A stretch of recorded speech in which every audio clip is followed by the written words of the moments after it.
de laatste keer West is ergens in 50 of 60 jaren. De mariniers doen het in Rotterdam. Dat vonden wij een fantastisch voorbeeld.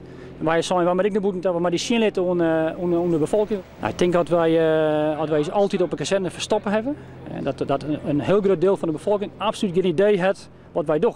En we hebben heel bewust de linklijn met het vrijwilligersbataljon van Friesland. De oorlogsvrijwilligers die naar India gaan binnen.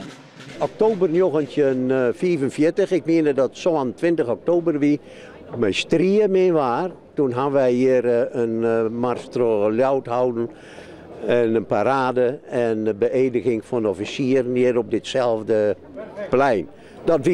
Dat wij afscheid namen van voordat we dus naar Indië vertrokken. Ik beloof trouw aan de koningin, gehoorzaamheid aan de wetten, onderwerping aan de krijgstucht. Dat beloof ik.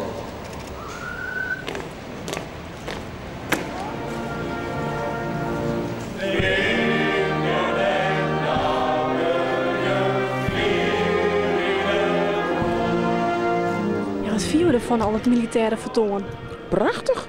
Ja, het heeft wel wat. Ik vind het wel gezellig. Op zich wel een soort moment van trots. Maar aan de andere kant dreigend of zo. Omdat er straks weer bezuinigingen aankomen, dat ze dit ook wel een beetje als charme-motief gebruiken. Absoluut.